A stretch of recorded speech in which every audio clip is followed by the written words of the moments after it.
And then something touched my hair, like pulled my hair. And I was like, it's just, I've just got caught in my dressing gown. And I went like that to like reassure myself. And I looked down and I wasn't wearing my dressing gown. I was wearing a vest top.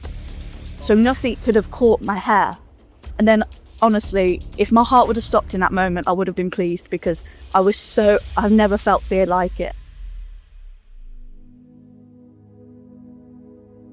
Welcome to Guide to Spirituality's podcast with me, Stacey Bauer. It's a down-to-earth space where we talk all things spiritual. Each episode, I'm joined by guests from all walks of life to share real experiences, practical tools, and honest conversations about healing, growth, and the unseen spiritual world. Whether you're just starting out or you're deep on your journey, this podcast is here to support your path with insight, connection, and that little bit of magic. Welcome to today's episode. I'm joined by the lovely Jodie Wild from Wild Ways, as we talk openly about fear that can come with working with spirit. From childhood Reiki memories to confronting the unseen, Jodie shares her honest journey of learning to trust, letting go, and grow. This one's for anyone who's ever felt afraid but kept going anyway. Hello, Jodie. Thank you very much for joining me today. Are you feeling fabulous, Jodie? You're looking very, very well. Thank you. I am feeling good, but can I just say before we start, what is this moon energy? This moon energy is about checking you up, checking every bit of sense out here, and then going, there you go, let's do some healing. Yeah, that's great. I feel like people are breathing funny around me, and I'm like, go away. Yeah. Let's not do that. Let your breath and go elsewhere. Yes, that is exactly how I am feeling. But it's all about abundance and all that jazz. You get an abundance of annoyance and frustration, don't it? Oh, abundance. Great. Cow. Love that for me. Then I'm also the other way, and I'm like, oh, sorry. How am I on the both ends of the spectrum at the same time? Like, don't agree with near me, but also, oh, I'm so sorry that I'm near you. It's my fault. Hey, the amount of people I've spoken this week that's like, I've gone, my head's gone, it's all gone west, I don't know what to do. It's mental. I think you've just got to be, haven't you? You've just got to embrace it and be, and know that this time will pass. Yes, thank God. Thank the universe for that, Jodie. So, one of the big questions that I wanted to discuss with you is that I always feel that you get a lot from spirit, and some of it you don't recognize that you get, or when you do get it, you work with a lot of fear, or used to work with a lot of fear. Now, I do remember, I was telling somebody about this yesterday, I do remember you once coming to my house and I had the front door and the back door open. Do you remember this? Yeah. And the kitchen door banged. And there's a bit of a throwaway comment. I went, well, spirit do come in, won't you? And you were like, no, stop it, Stacey. I don't like it. Don't give up. And I started laughing. I thought you were joking. And you went, no, I'm frightened, Stacey. Please. If they're going to carry on, I'm going to have to leave. And I went, it's just wait. Do you want this? All right. And it's not funny. But it's funny. It makes me chuckle a little bit. Not that you're frightened, but the situation, I was just like, is she joking? She comes to spirit class. I don't understand why she's...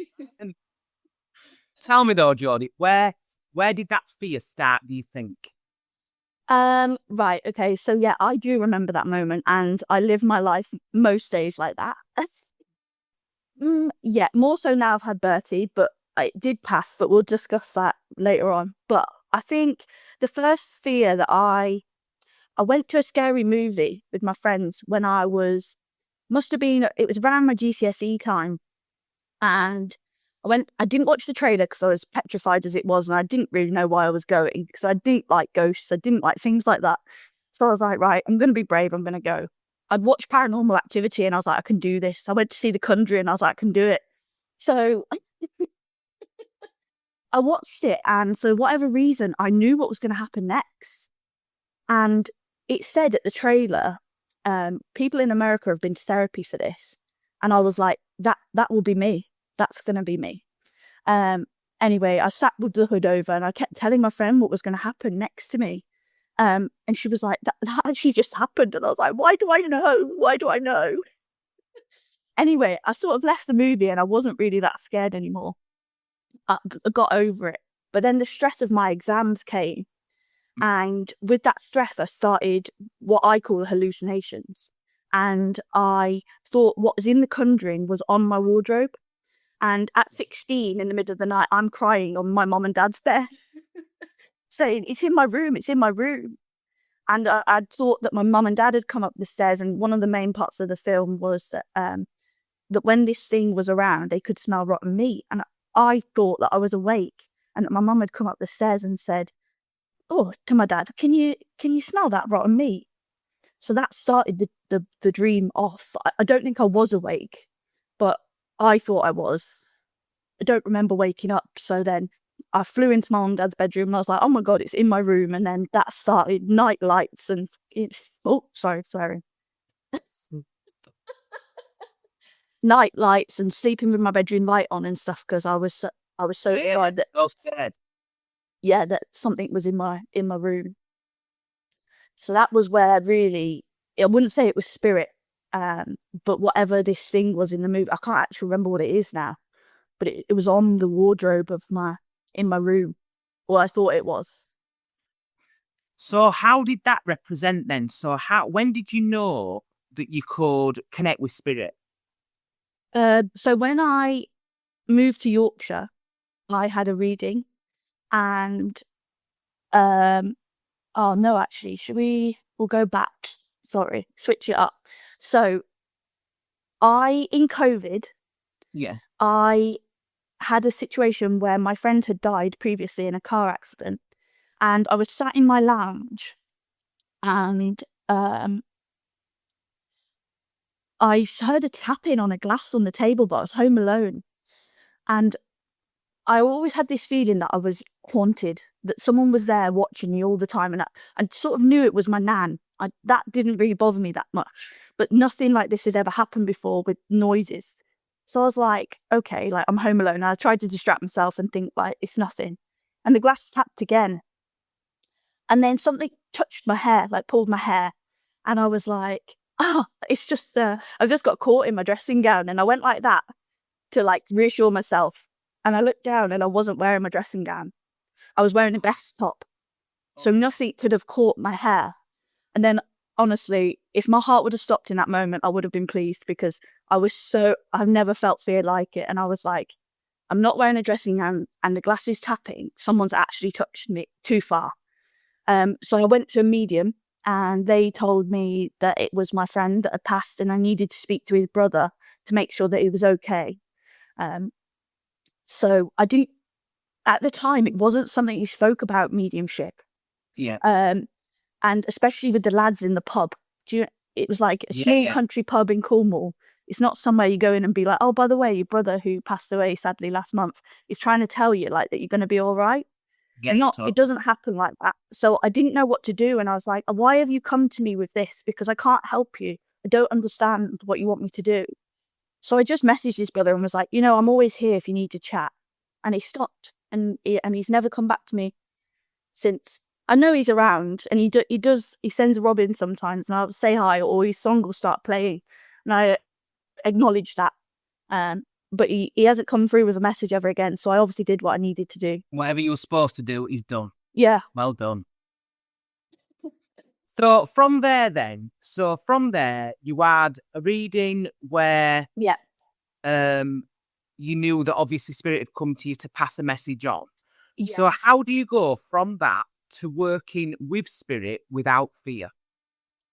So I had a bit of a moment with you, and I don't know if you remember this, but we were on voice note, and I was sort of saying why I felt I was so scared, and I will just say I'm mostly scared of the fact that I can't see them. Okay, because to me it feels unpredictable. Okay. And to be honest, I'd still be scared if they were there. But yeah, the most fear enhancing part for me is that I can't see what's there. Okay.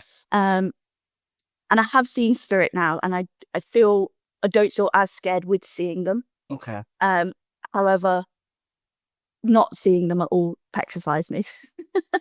Yeah, right, okay. It is really strange, but I think it's more that I don't know what they're doing. That's it. I don't know if it is strange. It's the fear of the unknown. It's the fear of Yeah. the, like you say, if something is in front of you, you can see what it's doing. If you can't Yeah. see it, what is it doing? Like, I don't know that they're going to touch me, or I don't know that they're going to do this. And that's what scares me the most. So we were on voice note and I said, I don't understand why I'm so scared, because it does feel like a reaction in that I know my head understands what's going on, but my body reacts. So I get like a heightened heart rate and I'm nervous and I'm shaking and I'm like this. And I don't understand why, because I'm like, oh, it's just granddad, or like in my head, it's normal. Yeah. And I felt like this tugging on my throat, and I was like coughing, and I was saying, oh gosh, it feels like I've just been like strangled. And you said that, oh, maybe it's like a past life thing, and that we got to a point where we thought that maybe I was hung in a past life for this practice, Do you remember that? and it sort of disappeared. Yeah. The fear then, the acknowledgement of that, passed over, and I won't say I wasn't scared, because there are times where I am when the door bangs or things like that. But the instant fear of them being around me disappeared. Yes, like that. Yeah. Do you think though that with the fear of, do you think it's you, not you, not that you're creating the fear? What I mean is, do you think that it's you needing to set strict boundaries, like I will work with you, but on this condition, or I will work, but you don't give me any clairsentience? Or do you think that perhaps there's more boundaries for you to put in place? Yeah, and what I would say is that I make boundaries and I say, don't touch me, don't do this, we're not working like that, this is how I want to work. But then they start that process and I'm like, yeah, whatever.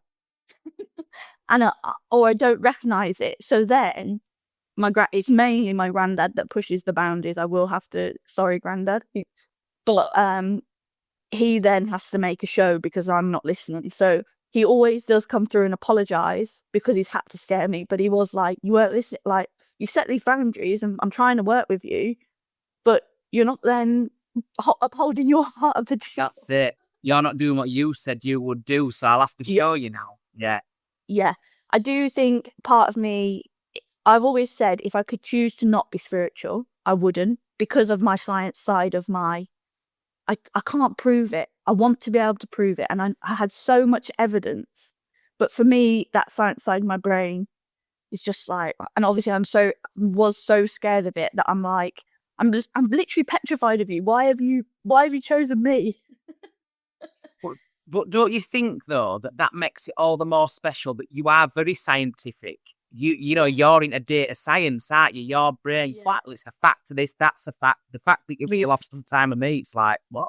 With stuff, I'm like, how do you even know? How does that fit in your brain, Yorkshire? Do you know what I mean? But but then, like you said, you have had evidence. You've had some cracking evidence. I remember you once doing a reading for me in the development circle and talking about a woman being pregnant, and it were having an impact on my life, and it was something to do with my work. And I'm going, no, absolutely not, Jodie. I don't know anybody that's pregnant. No idea. Not this, that, and you're going, no, I feel massively pregnant. And I'm going, no, I haven't got a clue. And all of a sudden, somebody went, in one of your colleagues leaving, your employees leaving because his missus is having a baby, and you try to sort out work out and that. I went, oh yeah, actually, yeah. So your evidence, and you would have never known that. So the evidence is massively there. Yeah. Oh, I always just wonder, why can we not just turn that science a bit off? It's all there. And it is, and I have got a lot better with that. When I first was there, I was like, well, I can't prove it. What am I doing? Yeah. And it just seemed hard for me to understand, one, why they'd chosen me, and two, why? Because I like science, I like proof, you know that. So maybe it's more of a challenge for them because I need more proof to make me work this way. And I am very well known in the development classes and things for strops, and that if they don't want to work with me, how I want to work, then it won't happen. Or if they do something I don't like, then it's like, right, I'm going back to my normal life. Leave me alone. Yeah, I'm not going back next week now. And then next week, I'm like, Stacey, has Grandad said to you? Hey, that makes me laugh. I tell you what, though, Jodie, don't you think that? Do you wonder perhaps if, like you said now, it's more of a challenge? So, like, do you think that when you decided to come back this time, do you think that you've set your life path that, yes, I will work with you again? However, for us to like show other people that this is real, I need it to be a real challenge for me so that I can make sure I can prove it. Do you think perhaps it's one of your life lessons this time, one of your journeys? Yeah, I can see it being like that. And that's possibly where the science bit came from, that I had to have both to be able to do that. Even for myself, to like prove to myself that that's how we live. And some of my family, even now, are a bit skeptical. So maybe it's all more about that, proving to them. Yeah, I see that. But do you feel like you have to prove it to people? To yourself is different, but do you feel like you have to prove it? So, like, let's say I was once in a pub and this bloke said to me, we were talking about mediumship. He went, "Go on then, do us a turn." Well, I don't have to prove anything to you. Do you feel like you'd have had to prove that then? Like, oh, well, I'll tell you something just to prove you wrong. Possibly. That might be an ego thing. But then on the other hand, I would be so worried that I was going to get it wrong and that I wouldn't prove it. So I do then head and heart battle myself, because I want to walk in and be like, well, yeah, because your nan's saying. Yeah. But then at the same time, I'm like, oh no, what's his nan hasn't passed? And that's bloody trust. It is, and it's trusting yourself in it and trusting spirit. Yeah. It's just trusting that actually what they're going to give you is correct. And to be honest, I feel like you get some fantastic information. Yeah. You do get quite a lot of really good information, but then you're like, I always feel with you, you don't sort of, you don't push yourself, but I'm like, come on, Jodie, do some more. Go on, do some more. And you're like, no, because now, because now my granddad's touched me arm, I'm not playing. Yeah. It's like that. Yeah, I always get to a point where I'm doing really well, and then the next bit happens, and I'm like, oh, I get scared. Back off a little bit. Yeah, and I should just push on, because like underneath I know it's good, and I when I was younger I used to have so much, and when I look back, I knew weird things, like you said in your spiritual journey. I knew weird things, and my friend's dad had this thing where he'd be like, Jodie knows all, and he would ask me all these weird questions. I'd just be able to answer him. It's because I didn't understand what it was. I thought I just knew these odd things, but obviously it was spirit telling me now. Yeah. So it was like, I obviously just trusted because it was the first thing that came to my head, but it was obviously Grandad in my ear, like, Telling me. oh, that's the answer to this 1980s question that you would never know because you're 12. But so I did obviously used to trust it, and then things happen, and that you get scared, or I got scared, and it just became harder to trust, I suppose. And I think now, quiz questions are funny, aren't they? Now when I'm sat in front of someone and I've got their nan through, when that is life-changing potentially if I get it wrong, and that is where the pressure comes for me, is I know how deeply I take the messages that anyone passes on to me from my past loved ones or guides. So to relay that message for someone, if I didn't get the game of charades quite right, that could impact their life. That for me is really scary. Oh, and that's frightening to you. Yeah, because if you said, Granddad said go away and buy the house, I probably would do it. Okay. So I assume that everyone else would do that. So then it's like, what if they weren't supposed to buy the house and they do now because I've told them to? Because I just got that one little bit of the message wrong. As you're talking now, I just feel like part of your life lesson this time is to trust you, innit? It's like putting the trust back into you. I mean, to be fair, if you said to me, Stacey, sell your house and go buy another, I won't just go, oh, well, Jodie says I'm going to go do it. But I won't do that with anybody either. I would have my own, I would check my own self, check that situation were right for me. But I understand what you're saying. Some people will take that information and go, right, that's what the medium said. She had my mum in spirit. She could explain who my mum was. She could describe my mum. She obviously had my mum. And sometimes it can be a little bit of a misinterpretation, or some people might take what you've said and take it a little bit different to how you've said it. So you have got to be very, very careful. But I suppose with things like that, it's like, I mean, a woman said to me at a development class last night, Stacey, I want to ask you a question of a decision I should make. And I went, don't ever say anything. I said, yes, go do it. And she went, eh? I went, well, I've just heard him here. Yes, go do it. And I'm not going to tell you it doesn't actually matter. But she said, oh, I've been offered a new job. I said, well, you don't like your current job, so go do it. I said, because they'll keep you on after. She went, well, the actual thing was that they're only going to want me part-time, but there may be a job after. I said, well, they'll give you the job after. So, but that could be quite life-changing. But I didn't feel worried or frightened then, because Spirit had shouted in my ear, yes, go do it.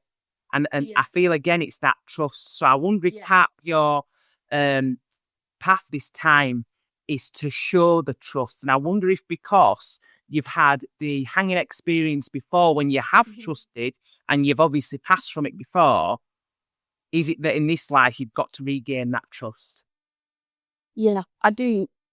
I am trying to work on that. Yeah. But I think they want me to work at a quicker speed than I do. And I'm like, right, let's take this slow. And then next thing, they've shut the door. Or when I lived with Holly, Granddad's number one thing was just open the front door. I'd just be sat in the chair and the front door would open, like handle down, open the door. Yeah. And I'm like, well, let yourself in. But now I'm petrified because, one, I don't even know who it is. And I'm like, I'm either home alone or I'm sat with Holly and now we're both scared. Like, don't both scare us. But no, I am really trying. I do really try, and then I think, oh, no. Like, I get a bit scared and I back off, and then I try again. One day I'll get there. I think you definitely will, and I think you'll get to a point where you work without fear, or even if it's just caution rather than fear. Does that make sense? Yes. Yeah.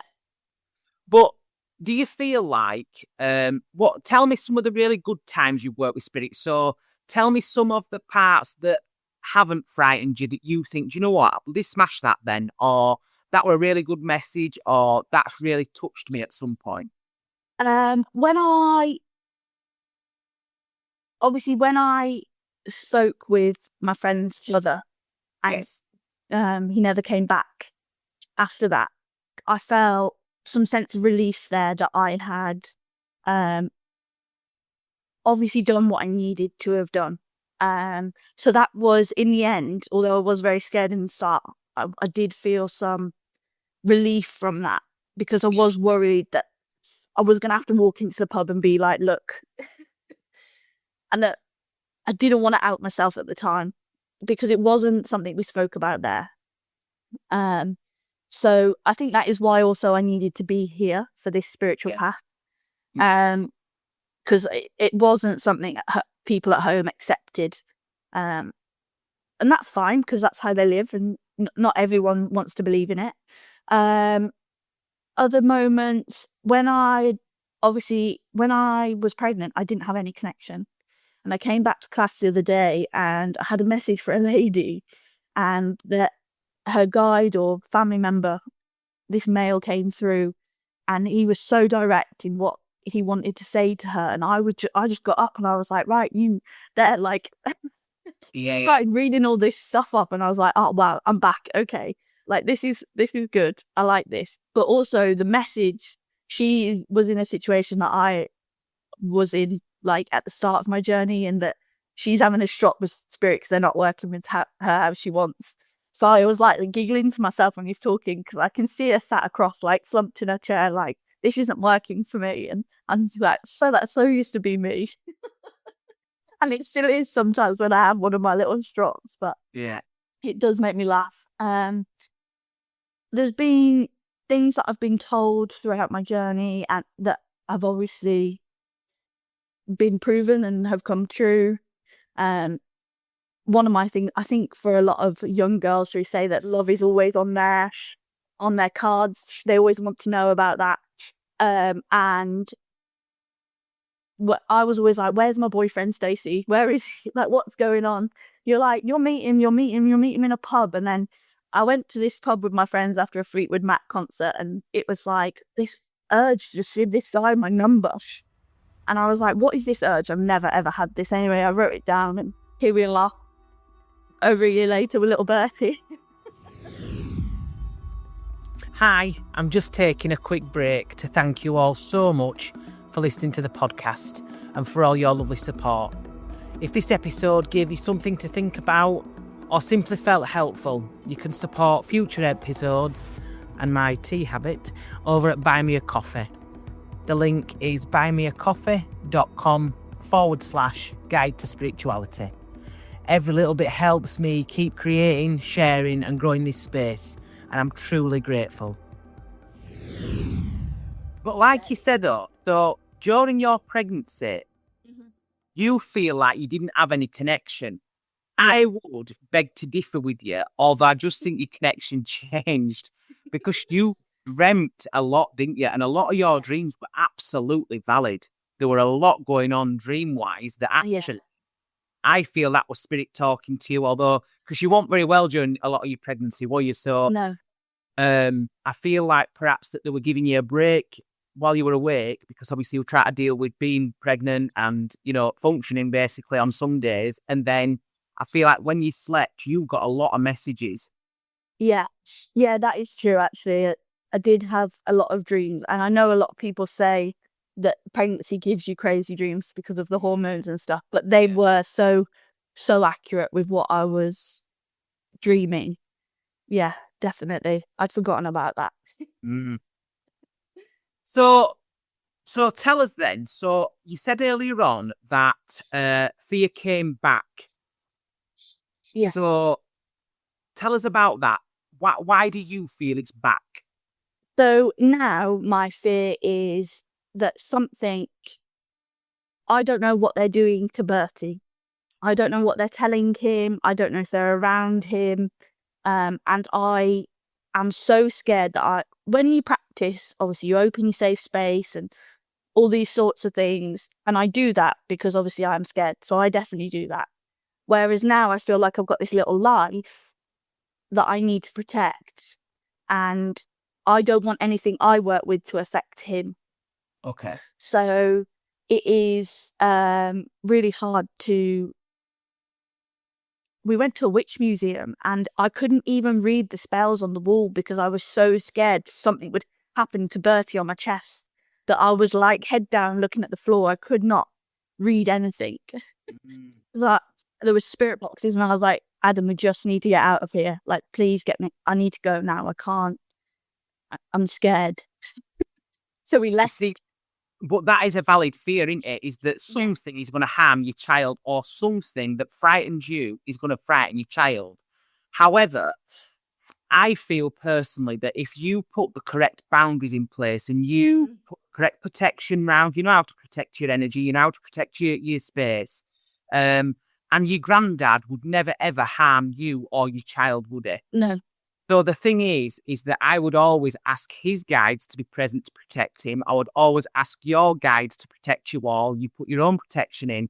And the thing is that sometimes I think, like, when we talk about the law of attraction, so what you put out, you receive. So if you put out fear, what's going to come back is fear, isn't it? Because we're putting that out there. We're saying, right, this is what's going on with me all the time. But I feel it's quite... I feel it's important that we get rid of that with you, and especially that where you're like, I have to put my head down and I couldn't look at the spells and stuff. But I feel like that's from that past life. So there's some massive healing to do there. Like, I can't even look at the spells that were cast and stuff like that because it brought me so much fear. Does that make sense? Yes. So I wonder if we need to do some more work on healing that part of that life. Yeah, definitely. that obviously, if I was known as a witch back then, Yeah. being in a witch museum and seeing all of that would obviously trigger you. It is me and Archangel Michael are on first name terms. I'm like, here, Michael. Yeah. Come in. I've always used Michael as my protection from a child. My granddad always used to say, if you're scared, ask Archangel Michael to come in and he'll look after you. And I'll be like, okay. So it's always just now like, here, Michael. Yeah. Like, can you... You just pop in, love, please, and just sound this. As soon as I start to feel like my heart rate raising a little bit or something's going on, I'm like, Michael, where are you? Yeah. Bring your light. Yeah. Help me out. But I think that is part of your protection, isn't it? Yeah. Who better to protect than Archangel Michael? Do you know what I mean? So, I do feel that if we can create that safe space and you feel safe within it, you know, you need to make your space feel safe, and that is what's gonna stop the fear at home, stop the fear with the. Does that make sense? Yes. Yeah, definitely. So going forward, Jodie, I know you've just done your sound bath training. Yes, I have. Yeah, very well done. Congratulations. Thank you. So going forward, what's on the cards for you? What do you think you may be bringing the spirit world? I don't know. I love the Reiki. So that is definitely coming back. Yeah. Once I got some time with little Bert. Definitely want to bring that back. I want to incorporate the sound healing with the Reiki, definitely. Obviously I have my Wild Ways page and I love doing foraging and things like that. I always have done. So they're things that I want to try and incorporate and bring to other people. How yet, I don't know. I'm working on it. Yeah. I just want to offer healing, and I want to do stuff I enjoy doing, and I want to share it with people so they can enjoy it too. So that's what I'm looking to do, I think. Okay. So if anybody was looking to get into spirituality but was frightened, what advice would you give? Don't go to a therapist. Okay. I went to a therapist. This was probably quite a big part of my journey. I sat in front of her and she was like, that is above my pay grade. Just like that. She was like, I can't help you. I said to her, look, I don't know what to tell you other than I'm scared of nothing. I can't see what's there, but I'm scared of it. And she was like, I can't help you with that. So she said, is there anything else you'd like to talk about? So I thought, well, I may as well make use of the free therapy session and went on about some of those things. But then she passed me to a higher up one and she was like, right, so how do you feel about nothing? And I was like, oh, this is going to go well. So I didn't go back. No. And obviously it didn't fix any of my issues. So don't go to therapy. Calms make it worse. Don't take calms. Can't make it worse. They make you dream so much that it was like, I was scared then to go to sleep. Oh, stop it. The dreams were so crazy on calms, it was unreal. I would say speak to someone who is spiritual first. I think that's a good place to start if you are scared. Someone like yourself who is a bit out and proud about it. Because I think when you are scared, it's hard to be like that. But it is also good to see that people aren't scared. Yes, I get that. It's not actually something to be feared. It's just something that you are scared of. I think that would be a good place to start. I think saying go to a group would be too much straight away. But definitely find someone who is spiritual and speak to them and find out what it is actually that you are scared of. Yeah. Like for me, it's not being able to see them, but when they're chatting to me in my ear, I'm fine. It obviously will be different for other people. So that's what I would. You aren't mental, although you feel like you are. And you're probably not schizophrenic. Yeah, that's the thing. People think that they're going through like a mental health crisis, and a lot of time they're not. Yeah, and obviously I mentioned that mine felt like it was a stressful situation that triggered it, but I think I needed that because obviously I wasn't recognizing what was going on. And to be honest, that was when I was 16. COVID was when I was like 21. So there's still a lot of time between that where I was just struggling, being scared, trying to get myself through it. Um, to get to a point then where obviously that situation happened. Went to a medium, and then I moved here, and that's where it all started. So even still, then that's 3 years between COVID and me moving here. Mm. So I think it's not something people find easy. Like if you think you're crazy for quite a long time, Yeah. because you're scared to say, like, I'm actually scared. Like I'm seeing these things or I'm feeling these things, and I don't know why.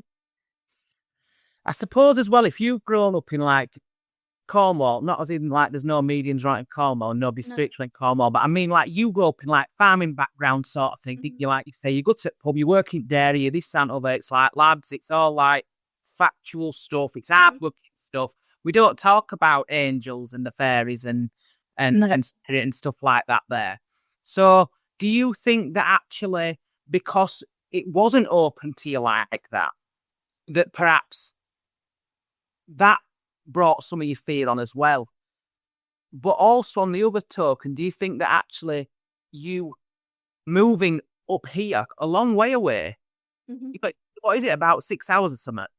Yeah, 7 hours. 7 hours. It's a long way to move, isn't it? For just like just to move in with your mate or something. Do you know what I mean? Yeah. So do you think that spirit have pushed you that way, as in like, well, look, let's take you somewhere where you're away from this so we can start to grow you. Does that make sense? Yeah, definitely. Because I actually wasn't meant to move here. Ah, So I moved for work, and I was going to work in London. yeah. And very close to the time where I was supposed to be moving to London, I had a phone call and said, actually, you've decided that we don't think we need your role in London right now. Can you go to settle? And when I was in college, I had a bit of an infatuation with the Yorkshire accent. And I always said, I'm going to live in Yorkshire because I quite like that. Yeah. So I think I secretly manifested it on the accent part. And then it obviously was part of my path. I obviously needed to like that accent to think, oh, I'm going to live there one day, to manifest it. But yeah, I do think I had to be out of it to be able to be how I am now and feel not support. I wouldn't say, obviously I do feel supported with obviously the group and stuff, but not that I wasn't supported there. But in a spiritual sense, that's where everything started to be, I want to say, 10 times worse than it was at home. I moved here, I had one reading, bang, that was it. Doors were opening, clocks were winding backwards. It was like blown up. Just like, needed to get away. yeah, I feel like it's like finally she's here. Let's give it all guns blazing. But actually, we need to like put a bit of a boundary into God. You know what? Just calm down. We'll take it at a slow pace. Yeah, and I did grow up with spirituality. Yeah. So it wasn't necessarily something we spoke about all the time, but my nan was a Reiki Master. Yeah. My auntie's a Reiki Master. So, Yeah. you know, best part of my Saturday was lying on the sofa with my nan having her tickle my back and a bit of Reiki. Like, Oh. it's like, so we knew about things like that, but it wasn't necessarily the mediumship side Mediumship and side. talking to the dead, essentially. It wasn't that side. It was the nice healing-y part, and then all this side. So if your guardian angel, Jodie, let's ask you this then, like you did. Yeah. Let's say your guardian angel is looking now and going, will she stop doing that? What do you think it is? Stop giving up. Stop. Yeah. Stop getting to a point where you're going, wow, and then thinking, oh no. And another thing is that I see all these people doing these things, and I know I can do them. You know, these groups, these talks, everything. I know I can do it. And then I'm like, well, no, actually, because what if, someone writes this on my post or so I don't want to do it then. I've talked myself out of it. And I should just get on and do it because I could actually do it really well. And I have all these ideas and things that I want to do. And then I give it a couple of weeks and I've talked myself out of it. Do you think some of your fear is being seen? Yeah, probably. Even this, obviously, some of my family will have never heard a lot of the things that I've told you today. So this coming out on a podcast is a big step for me. So yeah, I think I've made a lot of changes in my life over recent that have allowed me to be more who I am, really. I think I spent a lot of my childhood and younger life being someone I'm not because I didn't know how to be myself. Because obviously the spiritual side of me was in there and I couldn't get it out. But obviously I felt a lot of my time was made being a wild child because of my surname. And I really lived up to that. But I don't feel that is who I am really, deep down. So now it's time for me to be me. Yeah, I like that. Yeah, and I'm making steps. I'm getting there, but it is hard. It is hard to be out. Well, so for some people it really is. It is hard, and it's like, you've got to learn, like you've got to learn, like you say, who you are essentially again, and you've got to learn how to live like a new life, if you like. It's different and it is hard. I think you're smashing it, though. Thank you. And I do, as much as I say like, oh, I would go back and I just want to live a normal life and I don't want this really deep down. I probably don't. No, I don't. I love the craziness. This is my new wild child. This is it, you see. This is your wild adult, innit? I like it. Yeah. Yes. And it is good. And I think I like the part that it brings people support and I can help. Yeah. And I can relate to people. I'm 27, but I feel like I've done a lot. Like, yes. I feel that I can sit and talk to someone who's a lot older than me and share like experiences and be relatable. Yes. So I like that part. Being older than my time. I think that's like your old soul in you, though, isn't it? The old soul, your old time. And I do think my granddad is in my ear constantly, and whether I know it or not, he's giving me so much stuff that it's just coming out. That's it. It's just a clear knowing. It just falls out of your mouth. It's just before you know what's happening, it's said, and it's done, isn't it? Yeah, and that's easier for me. Yeah. But I did always used to say that I'd love it if they could just leave a little note on the kitchen side of just what they want me to do or what I need to do. So I could just wake up in the morning, read it, and that's my day done. And then tomorrow there's a new one. That would be perfect for me. They got with the times and just sent you an email now. Yeah. Hey, quick learning, Jodie. Snapchat. Not a FaceTime though, because that would set you. No, that's too far. Bit of a voice note like that. Yeah, we're good at the voice notes. Right, Jodie, thank you so much for joining me today. It's been amazing. I'm glad that people can see that spirituality is not all about like fairy tales and feathers and butterflies and all that. Sometimes there's a real raw part of it where we've got to learn to figure out, learn what our triggers are, learn what healing we need, what it is that upsets us, what it is that sets us off, so that we can deal with it, so that we can then actually be coming to alignment of who we really should be. Does that make sense? Yeah, it does. Yeah, and there has been so much healing on my journey, unbelievable amount, and a lot of tears, and that is obviously being at group. That is quite normal. It is what you see. So I think that's a good part to mention as well. That it isn't, like you say, it's not pretty. No. You have to drag things up that you don't ever want to look at, and you have to face them. Because if you don't, you're just never gonna move forwards, and it is for the better. So if somebody wants to find you, Jodie, where do they find you? Where do they find your wild ways? Where do they find Jodie Wild? So I have a Facebook page called The Wild Ways. You can message me on there. Obviously I have my personal Facebook if you just want to have a chat. I am a serial oversharer, so prepare. I don't know how I've managed to do this in this time. So if you want to chat to me about it, I'll tell you everything. We'll bring your own cup of tea because you'll be here for weeks. Yeah, you bring the crush out and I'll you have to bring a cup of tea with me. It might be cold by the time I'm done. Yeah. Oh, Jodie, you're amazing. Thank you very, very much, Jodie. No, that's okay. Anytime. Speak to you soon. Speak to you soon. Thank you. Thank you so much for listening to me, Stacey Bauer, on Guide to Spirituality podcast. If you enjoyed this chat, feel free to follow, share, or leave a review. It really helps.